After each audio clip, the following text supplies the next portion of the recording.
larangan taat kepada penguasa jika bertentangan dengan Allah. Penguasa di sini dalam arti luas ya. Tidak harus berarti penguasa politik. Kalau kita naik pesawat terbang, penguasanya adalah pilot. Maka penumpang harus taat kepada pilot. Ya, sepanjang instruksi pilot itu tidak bertentangan dengan ajaran Allah.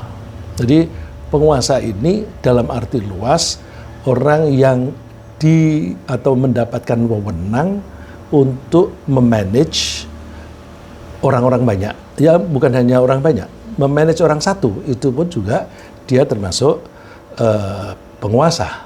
Yang bahasa Arabnya itu ulul amri.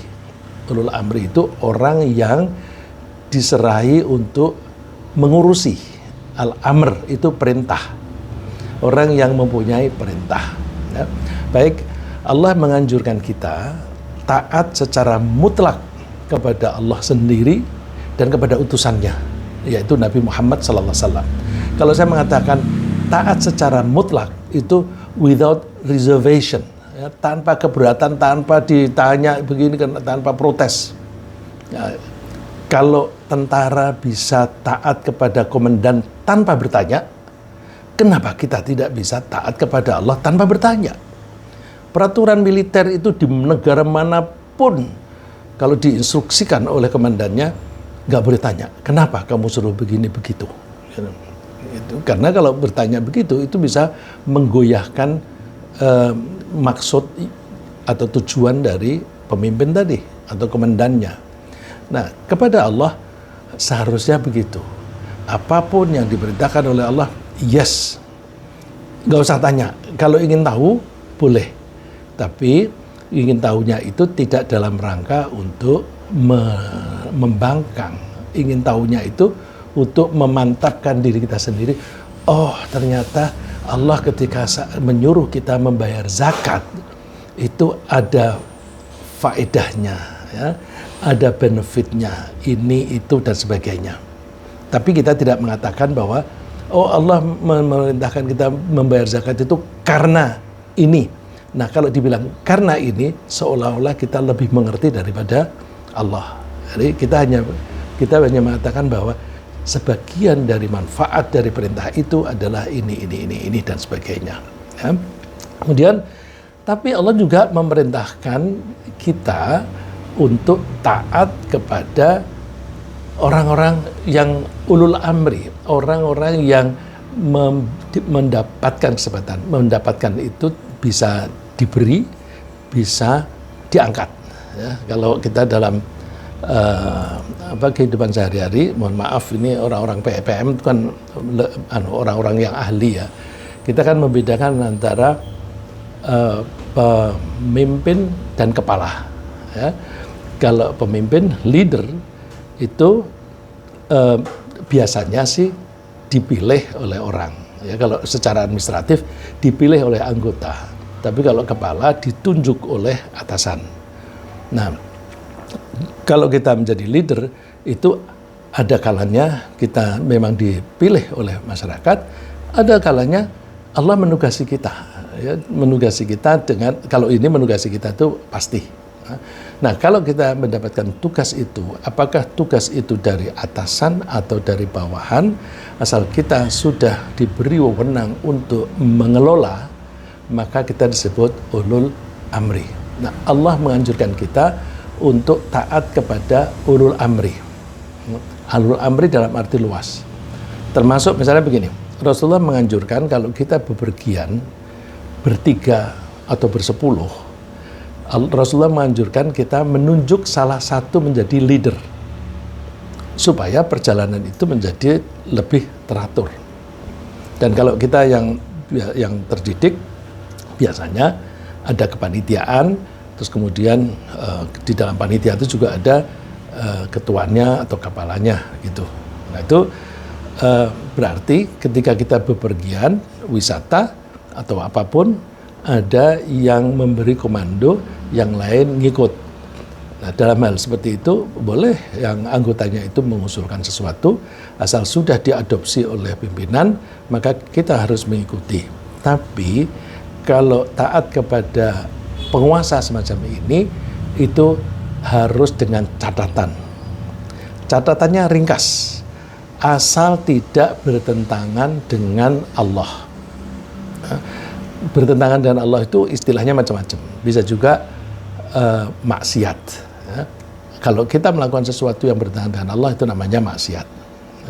Bisa juga bertentangan dengan Allah itu membangkang. Itu bisa juga. Kalau membangkang lebih berat lagi. Nah, karena itu kita pelajari bahwa ketika kita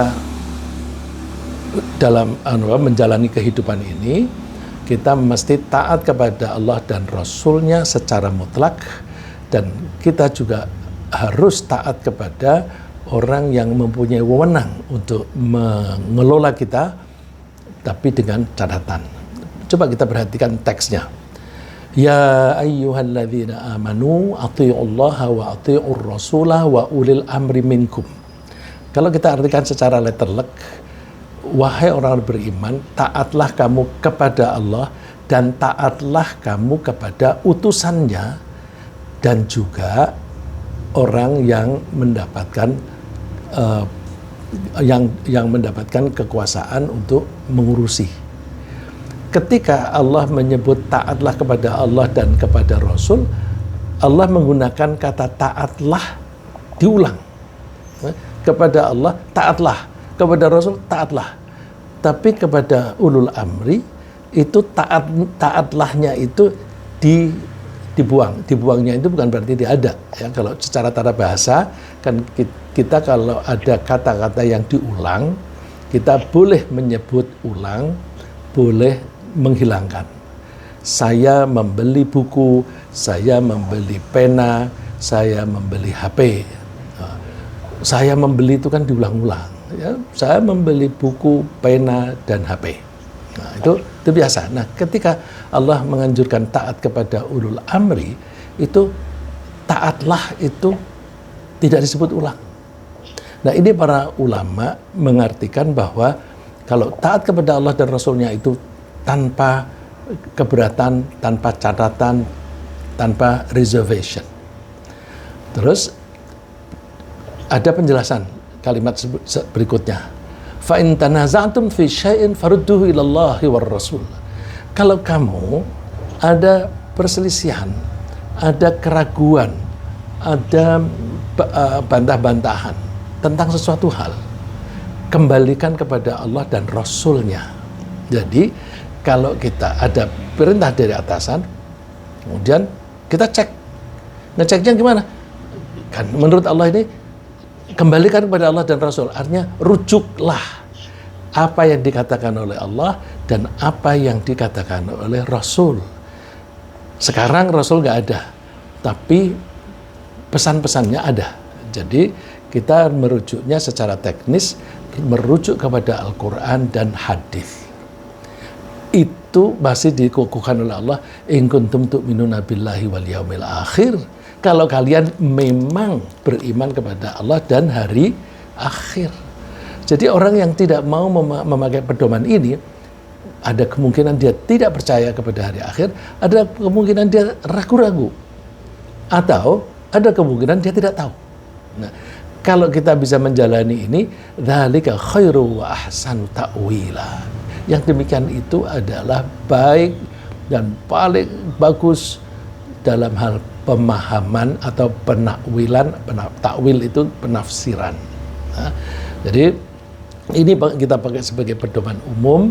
Nah, berikutnya saya akan memberi contoh-contoh atau mengambil ayat-ayat yang menguraikan atau memberikan gambaran yang lebih detail tentang perintah itu tadi.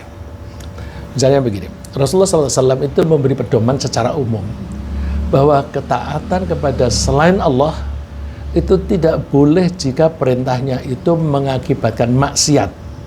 Tadi saya sebut maksiat itu sama dengan bertentangan dengan pedoman dari Allah.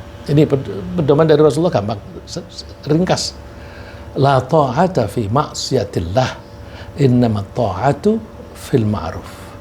Yang namanya taat itu tidak boleh kalau di dalam maksiat kepada Allah. Maksiat itu yang bertentangan dengan Allah. Yang bertentangan itu bisa dua hal. Tidak melaksanakan tugas wajib dari Allah atau melanggar larangan Allah. Jadi kalau misalnya kita diwajibkan sholat 5 kali sehari. Kalau ada orang tidak sholat 1 saja dari 5, itu berarti dia tidak melaksanakan perintah. Itu maksiat. Kalau Allah melarang, jangan mencuri. Larangan. Tapi kalau ada orang mencuri, itu tidak taat. Itu maksiat. Innamat ta'atu fil ma'ruf. Yang namanya taat itu dalam kebaikan. Berarti kan dalam Rasulullah menyebutkan kebaikan itu pakai al-ma'ruf. Al-ma'ruf itu artinya something understood, ya, something understood. Tapi umumnya orang mengartikannya itu, menerjemahkannya itu kebaikan. Artinya understood by umumnya orang, by common people, bahwa itu baik. Jadi, nah kalau orang suka bilang common sense, saya hati-hati kalau menggunakan kata common sense, ya. Ada teman yang bilang, oh kita pakai common sense saja. Nggak bisa, itu tidak mutlak. Karena ini contoh yang negatif, anak yang dilahirkan dan dibesarkan di kompleks pelacuran, dulu di Jakarta ada ya. Nah, itu kan ada kompleks pelacuran yang luas sekali. Anak itu dilahirkan di situ, dibesarkan di situ. Nanti common sense-nya akan beda dengan orang misalnya yang tinggal di Kauman, ya, atau seperti Pak Muhammad Dahlan ini di Solo yang rumahnya sangat berdekatan dengan musola begitu. Nah ini value sistemnya kan beda, ya, jadi oleh karena itu kita tidak bisa bilang common sense itu secara umum, ya. Boleh kita menyebut common sense, tapi common sense based on iman to Allah, ya. Jadi pedoman umumnya begitu, asal itu kebaikan boleh ditaati, kalau itu bukan kebaikan tidak boleh. Nah, saya ambil contoh perintah taat itu yang paling ditekankan oleh Allah dan oleh Rasulnya adalah taat kepada kedua orang tua. Ini perintahnya itu sangat sangat kuat dan taat kepada orang tua itu lebih ke menurut kepada Allah dan juga sekaligus bersyukur atas kenikmatan yang diberikan oleh Allah. Allah itu menasihati kita, wa wassaynal insana biwalidayhi husna. Kami memberi nasihat kepada manusia agar berbuat baik kepada kedua orang tua. Oke, ini kita pahami. Tapi ada syarat. Wa in jahadaka litusyrika bima laisa laka bihi ilmun fala tuti'huma. Kalau orang tua itu menganjurkan kamu untuk menyekutukan Allah, maka jangan kamu taati. Jangan kamu taati. Nah ini tadi reservationnya, catatannya di sini. Kenapa? Ilayya marji'ukum fa unabbi'ukum bima kuntum ta'malun. Kita nanti masing-masing akan dipanggil oleh Allah, dikumpulkan kembali untuk diminta pertanggungjawaban. Aku kasih kamu kesempatan hidup di dunia. Aku kasih kamu rizki, aku kasih kamu kesehatan, aku kasih kamu fasilitas-fasilitas di dunia ini bermacam-macam. Dan aku kasih kamu akal. Sudah begitu aku kasih bimbingan berupa Al-Quran, berupa utusan. Terus bagaimana kamu melaksanakan itu? Cara hidupmu bagaimana? Nanti Allah akan minta pertanggungjawaban. Oleh karena itu, karena kita nanti bertanggung jawab kepada Allah itu masing-masing secara individu, maka nggak bisa kita menyerahkan atau melimpahkan dosa kepada orang yang perintah. Orang tua perintah, terus kemudian misalnya perintahnya itu suruh mencuri. Terus, nah aku disuruh bapakku, disuruh ibuku, terus dia lakukan. Terus besok di akhirat, lah kenapa kamu mau? Kenapa kamu mau? Coba di Al-Quran itu juga disebutkan tentang setan, tentang iblis. Ada orang-orang yang mengikuti setan, nanti diberi kesempatan ketemu di neraka. Kemudian orang-orang itu pada menyalahkan iblis dan anak cucunya yang kafir. Iblis, setan, gara-gara kamu semua kami masuk neraka. Kamu menyuruh begini. Setan jawabnya apa? Lah, aku kan hanya nyuruh. Salahmu kamu mau. Jadi karena kita diberi bekal otak, kita diberi kemampuan untuk decision making, to make decisions. Nah, making decisions, disitulah ada tanggung jawab. Jadi karena kita yang pegang keputusan, maka kita harus bertanggung jawab. Makanya pejabat-pejabat yang mengambil keputusan itu disuruh bertanggung jawab, meskipun pelakunya itu anak buah. Ya, tapi seringkali kan orang atasan itu cuci tangan. Enggak, aku enggak nyuruh. Atau sudah diomongin, kamu kalau diusut jangan bawa-bawa orang lain. Kalau kamu tidak bawa orang-orang lain, nanti keluargamu aku jamin. Ini kan banyak cerita bahwa si orang masuk penjara itu anak-anaknya bilang, kami lebih makmur kok sekarang dengan bapakku di penjara. Karena apa? Itu tadi santunan dari orang-orang yang tidak mau disebutkan di dalam persidangan. Itu banyak itu ya. Jadi itu di dunia bisa, tapi di akhirat nggak bisa. Karena di akhirat itu betul-betul masing-masing itu bertanggung jawab sendiri kepada Allah. Nah, setan bilang, salahmu sendiri, aku kan hanya nyuruh. Nah, ini kalau promosi atau kampanye anti obat, bilang say no to drugs, katakan tidak kepada obat terlarang. Nah, itu kan artinya ambil keputusan, tidak, aku tidak mau. Penjual itu kan menawarkan supaya dia dapat keuntungan dan sebagainya. Nah, itu udah ambil keputusan tidak. Ya. Jadi oleh karena itu kita mesti hati-hati di dalam mengambil keputusan. Karena keputusan itu adalah pekerjaan intelektual, antara lain ya, maka kita harus mengisi kecerdasan kita dengan materi-materi sebagai bahan pertimbangan. Nah, materi-materi bahan pertimbangan ya kayak kita ini baca Quran, baca hadis, kemudian kita serap, kita resapi, kemudian kita comprehend, kita fahami secara menyeluruh, terus kita terapkan supaya kita mempunyai pertimbangan-pertimbangan yang bagus ketika mengambil keputusan. Orang-orang yang mengambil keputusan yang salah itu umumnya kurang modal, kurang modal. Ya modalnya hanya kepingin seneng aja atau takut pada atasan begitu. Ya, ini karena topiknya itu mengenai atasan kepada penguasa. Ya banyak sekali orang itu terjerumus perbuatan yang tidak baik karena atasan. Nah, ini kalau kita melihat fenomena ini banyak sekali, ya, banyak sekali. Dan kita sulit membenahi negara kita sekarang ini, sudah terlanjur keadaannya seperti ini.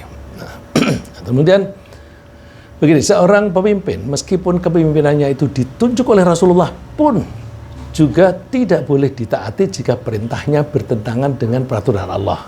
Ini saya ingin menekankan. Kalau misalnya presiden, itu kan dipilih oleh rakyat.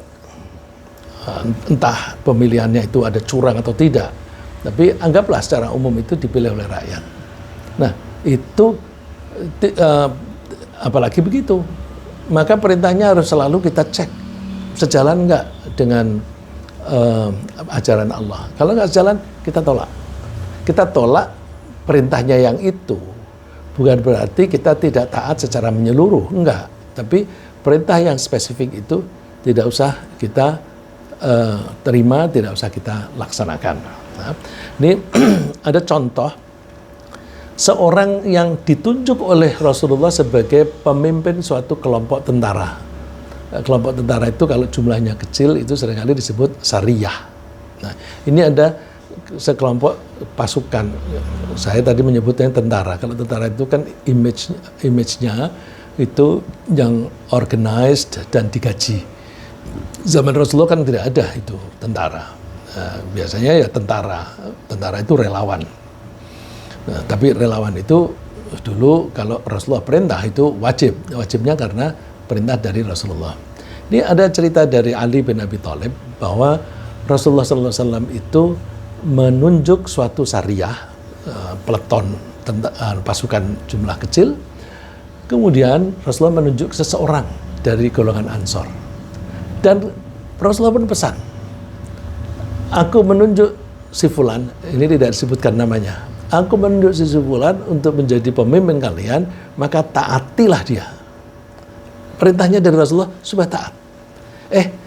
Di perjalanan, entah karena apa, faghdiba, pemimpin itu marah. Dan marahnya tidak terkontrol. Terus, tapi dia ingat bahwa dia itu menjadi pemimpin itu ditunjuk oleh Rasulullah. Dia mengatakan, alaisa amarakumun Nabi sallallahu alaihi wasallam an tuti'uni? Bukankah Nabi Muhammad sallallahu alaihi wasallam sudah memerintahkan kalian untuk taat kepadaku? Mereka jawab, bala, betul. Oke. Kalian karena harus taat kepada saya, aku perintahkan fa'ajmi'u li hataba. Kumpulkan kayu-kayu. Laksanakan. Kumpulkan, fajama'u, kemudian mereka disuruh berkumpul.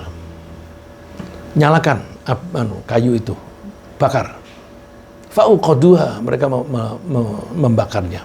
Seperti api unggun, karena yang disuruh mengumpulkan orang banyak, maka apinya besar. Terus perintahnya, udkhuluha, silakan masuk ke api itu. Saking marahnya dia. Jadi dia kepingin membunuh anak buahnya sendiri dengan cara masuk ke dalam api. Nah, orang-orang ini bingung karena tadi kan perintahnya Rasul itu untuk taat kepada dia. Tapi ada yang sadar, enggak, jangan. Fahammu wa ja'ala ba'dhum yumsiku ba'dha. Sebagian itu ada yang mau terjun ke api itu, tapi sebagian lain jangan. Enggak, kita lapor dulu kepada Nabi. Terus mereka lari kepada Nabi. Mungkin belum jauh dari situ. Fararna ilan Nabi minan nar. Kami meninggalkan api itu menuju kepada Rasulullah. Terus karena ketemu Rasulullah itu ada perjalanan lama, api itu sempat padam. Karena sempat padam, marahnya orang itu sudah reda juga. Lalu Rasulullah mengatakan begini, lau dakhaluha ma kharaju minha ila yaumil qiyamah. Kalau orang-orang itu tadi taat masuk ke api, mereka tidak akan pernah keluar dari api sampai hari kiamat. Artinya mereka akan masuk neraka. Terus Rasulullah menyebutkan at-ta'atu fil ma'ruf. Taat itu hanya dalam kebaikan. Ya, hadis ini sahih, diriwayatkan oleh Bukhari. Nah, kemudian pembahasan mengenai larangan mentaati perintah penguasa atau atasan yang bertentangan dengan Allah itu sangat relevan dan sangat penting kita ingatkan dengan pertimbangan bahwa seringkali atasan itu memerintahkan bawahannya untuk mengambil secara tidak sah sebagian dari anggaran pemerintah atau untuk meminta sogokan dari anggota masyarakat, terutama dalam urusan perizinan. Nah, orang-orang yang mentaati anjuran atasan yang bertentangan dengan Allah ini sangat menyesal kelak di akhirat. Nah, ini saya mengatakan relevan karena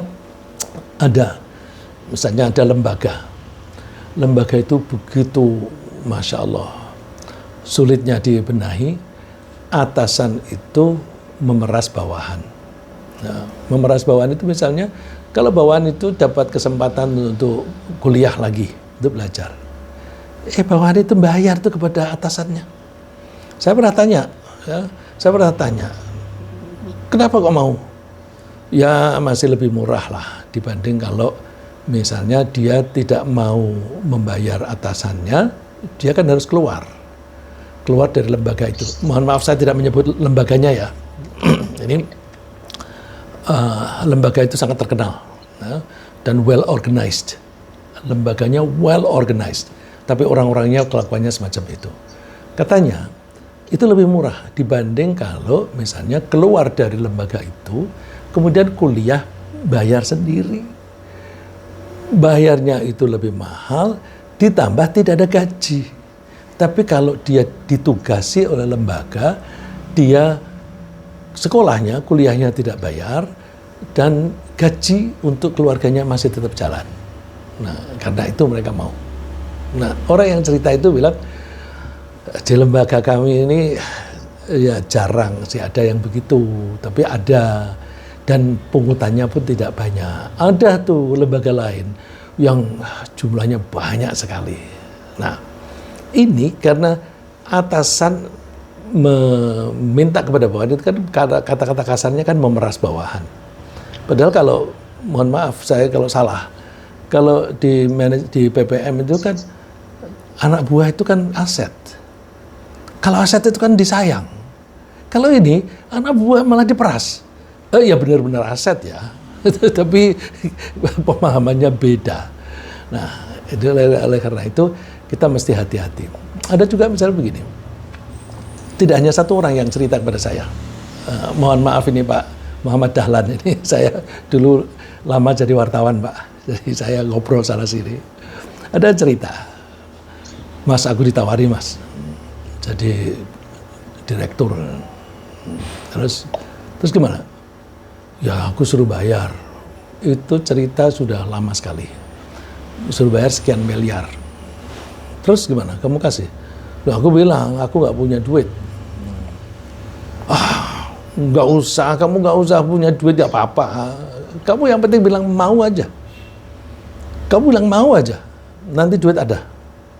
Nah, artinya akan ada sponsor yang memberi uang supaya bisa dia menjabat itu. Terus gimana? Ya kan nanti proyek-proyek kan harus dikasihkan kepada sponsor tadi. Nah, terus saya tanya, terus kamu kalau tidak mau begitu, orang lain ada yang mau nggak? Antri Mas, antri. Itu yang bilang pada saya tidak hanya satu orang. Dan orang itu dari berbagai bidang. Ya.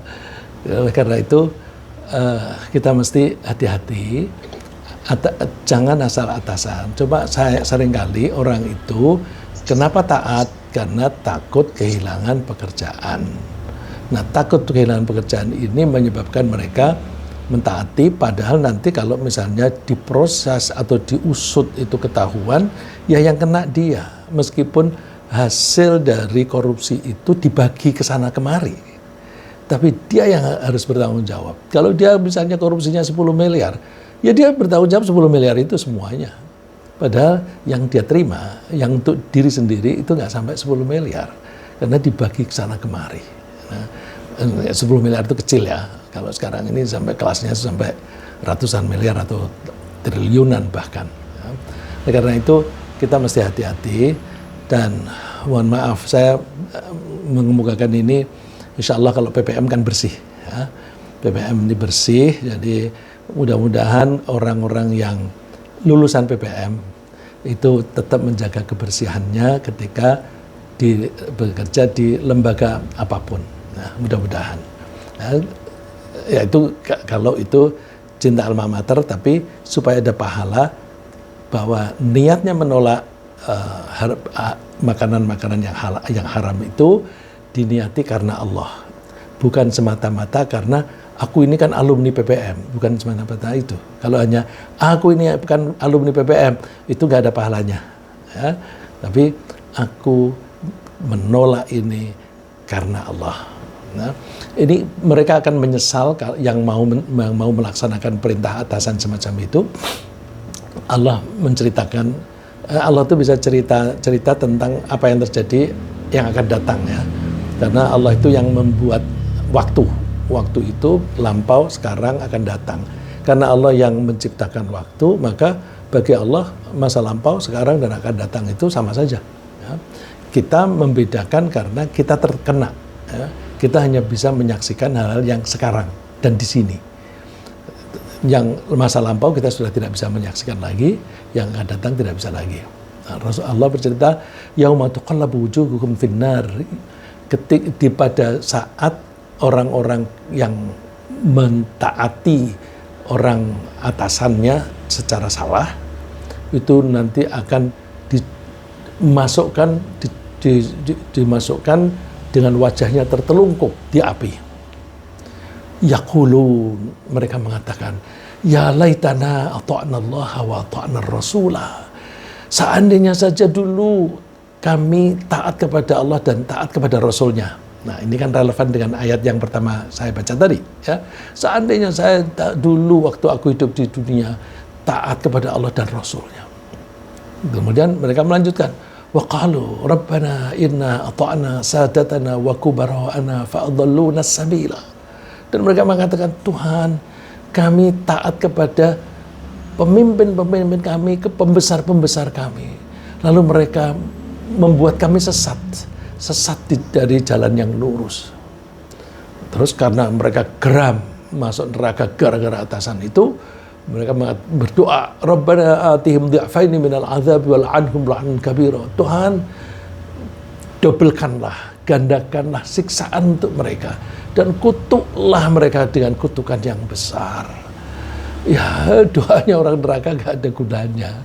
Penyesalan di sana juga tidak ada gunanya. Nah, sekarang mumpung kita masih hidup, jangan sampai terlanjur seperti itu. Ya. Ini sekarang ini makin marak karena sistem politik kita itu yang membuat sulit untuk dibenahi, ya, sehingga saya punya teman yang satu lagi cerita, dia ditawari untuk pegang, dia 2 kali ditawari, satu di tingkat daerah, satu lagi di tingkat pusat. Terus ketika di tingkat daerah saja itu dia di dalam 2 tahun dia suruh setor uang triliunan. Kalau kamu di sini 1/4 triliun, kalau di sini 1,5 triliun. Kok bisa menyebut angka? Mereka tuh sudah ngitung. Mereka sudah ngitung bahwa yang ini punya proyek ini nilainya sekian, ini punya proyek ini nilainya sekian, ini sekian, sehingga itu bisa diambil sekian-sekian. Nah, itu sehingga bisa disebut angkanya. Mulai dari belum diambil saja, itu sudah ada perjanjian yang semacam itu. Maka begitu memegang posisi itu, dia udah pikirannya hanya itu saja.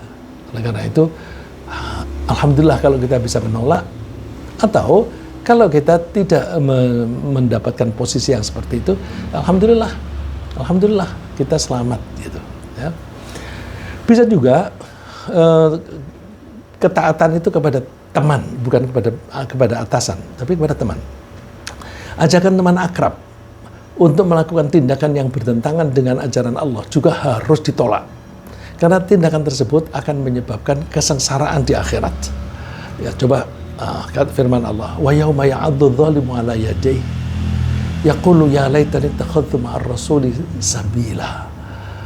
Ada ketika orang zalim itu digiring sambil gigit jari, ya, dia mengatakan, aduh, seandainya dulu saya mengikuti ajaran Nabi ya. Ya wailata laitani lam attakhidh fulanan khalila. Aduh, menyesal aku. Kenapa aku dulu berkawan dengan dia? Berkawannya di sini disebut khalil. Khalil itu teman akrab. Ya. Khalil itu artinya orang yang selalu berada bersama. Ya. Jadi kalau orang Jawa suka bilang ngelibet. Ya, ngelibet ya kesana kemari ya berdua itu atau beberapa orang itu. Laqad adallani 'ani dzikri ba'da idh ja'ani. Wah, gara-gara aku berkumpul dengan mereka, aku jadi lupa kepada Tuhan. Padahal aku dulu tuh sudah ingat kepada Tuhan, aku melaksanakan kewajibanku, aku meninggalkan larangan. Tapi karena teman akrab itu ya mungkin karena segan atau karena ya mencari kesenangan bersama dan sebagainya, lalu ikut. Nah, terus setelah sampai di sana, masing-masing tidak bertanggung jawab. Kalau kita bilang itu Tuhan yang menyesatkan saya, nah, orang yang dianggap menyesatkan tidak disuruh oleh Allah untuk bertanggung jawab. Ya udah, mereka siksaannya itu masing-masing, ada yang lebih berat, ada yang tidak. Nah, kalau orang-orang yang mengajak itu sebenarnya sama dengan setan, karena setan itu bisa manusia, bisa jin. Setelah begitu tidak peduli mereka. Wa kana syaitanu lil insani khadzula. Setan itu memang nggak peduli sama manusia. Mereka pedulinya kan hanya untuk mengajak menjerumuskan. Setelah terjerumus, tinggal. Dan kadang-kadang atasan atau orang-orang yang mendominasi suatu negara atau lembaga atau komunitas. Jadi mendominasi. Saya pakai istilah mendominasi itu bisa supaya bisa lebih luas ya, bisa formal, bisa tidak formal. Kalau lembaga itu atau negara itu formal. Tapi kalau komunitas itu kan tidak ada yang formal, ada yang tidak, tapi lebih banyak yang tidak formal. Nah, ada kalanya atasan dalam satu kelompok itu memaksa bawahannya untuk menuruti perintah mereka yang bertentangan dengan Allah. Maka orang-orang yang menjadi bawahan atau berada pada posisi yang lemah harus menyelamatkan diri agar tidak melakukan hal-hal yang dilarang oleh Allah. Ada beberapa langkah yang bisa dilakukan oleh orang-orang yang semacam itu. Orang-orang yang pada posisi yang didominasi. Ya. Didominasi itu bisa didominasi oleh suami, bisa didominasi oleh lurah, bisa didominasi oleh ketua organisasi dan sebagainya. Nah, itu ada beberapa langkah supaya tidak terjerumus. Misalnya, bila seseorang yang merasa lemah dan tidak berdaya di suatu daerah atau di suatu lembaga atau di suatu komunitas. Ini ambillah contoh ya. Ini ada teman yang bekerja di suatu perusahaan itu perusahaan asing di Batam. Dia sholat asar nggak boleh. Kalau sholat zuhur kan memang jam istirahat. Sholat asar tidak di jam istirahat. Itu sholat hanya 2-3 menit nggak boleh. Di tempat kerja supaya tidak ada perjalanan beberapa menit begitu, tetap nggak boleh. Nah, bagaimana kalau posisinya lemah semacam itu, sampai dia tidak bisa melaksanakan ketaatannya kepada Allah, misalnya ketaatan dalam sholat. Apa yang bisa dilakukan? Antara lain, pindah saja. Kalau itu di suatu daerah, pindah dari daerah itu. Nah, kalau sekarang pindah dari negeri sulit ya, karena kalau pindah dari suatu negara kan harus ada visa dan sebagainya, itu agak sulit ya. Maka kalau misalnya menganjurkan orang-orang Palestina itu sudah pindah aja ke Indonesia, emangnya gampang pindah itu. Itu kan omongannya Trump aja. Itu masa seluruhnya suruh pindah ke Indonesia. Dia mungkin Trump sendiri nggak pernah tahu tuh Indonesia di mana ya. Jadi bisa pindah dari satu daerah. Kalau di perusahaan gimana? Pindah aja ke perusahaan lain. Kan daerah Indonesia misalnya di satu kota, dia merasa tertekan, pindah ke kota lain. Kalau dia tuh di perusahaan, pindah ke perusahaan lain. Teman saya yang tadi bekerja di suatu perusahaan asing, dia keluar di situ. Keluar, malah dia karirnya menjadi lebih cepat di luar itu. Nah, seringkali orang tidak berani aja. Ya, jika dia tetap berada di tempat itu dan tidak melaksanakan ketaatan pada Allah, maka dia akan terkena sanksi kelak di akhirat. Innal ladzina tawaffahumul malaikatu dzalimi anfusihim qalu fima kuntum. Orang yang diwafatkan oleh malaikat dalam keadaan zalim pada diri sendiri. Zalim artinya melanggar ketentuan Allah. Mereka ditanya oleh para malaikat, fima kuntum, dulu kehidupanmu di mana? Bagaimana? Qalu kunna mustadhafina fil ard. Kami dulu tuh lemah, makanya kami harus mentaati pada orang-orang yang berkuasa. Terus dijawab oleh malaikat, qalu alam takun ardullahi wasi'atan fatuhajiru fiha. Bukankah buminya Allah itu luas, kamu bisa hijrah. Ini contoh kalau zaman Nabi, orang diintimidasi di Makkah, lalu pindah ke Madinah. Oh, mereka sudah pindah ke Madinah aja masih diserbu berkali-kali. Ya. Tapi pindah itu sudah lumayan, dengan pindah ke Madinah mereka bisa melaksanakan ajaran Allah. Nah, di perusahaan juga begitu. Kamu kan bisa pindah ke perusahaan lain. Seringkali alasannya, sekarang mencari pekerjaan sulit, belum pernah dicoba kok. Nah, saya pernah ketemu anak muda, dia dikit-dikit keluar. Kenapa kamu keluar? Iya, kondisinya begini-begini. Terus kamu pindah kemana? Belum tahu. Terus hari besoknya, gimana? Oh, aku dipanggil di perusahaan ini, perusahaan ini, perusahaan ini. Kok banyak? Kamu ngirim lamaran berapa? 100 kali. Zaman sekarang kirim lamaran itu gampang. Buka internet di satu lembaga, di satu perusahaan, nanti kadang-kadang ada kolom employment. Nah, masukin aja gitu. Nah, orang yang tidak mau pindah dalam keadaan seperti itu, faulaika ma'wahum jahannam wa sa'at masirah. Mereka itu tempat tinggalnya nanti di neraka jahanam, dan neraka jahanam itu tempat kembali yang buruk. Nah, kemudian jika pengaruh penyimpangan itu datangnya dari beberapa anggota kelompok, jadi bukan dari atasan, tapi dari kelompok yang setara, di suatu kelompok atau suatu lembaga atau komunitas, maka dia sebaiknya meninggalkan pergaulan atau kebersamaan dengan mereka. Ya, jangan bergaul sama mereka. Ya, kalau kamu bergaul ya nanti kamu akan tergiring untuk mengikuti mereka. Tinggalkan mereka, cari teman-teman yang baik. Ya.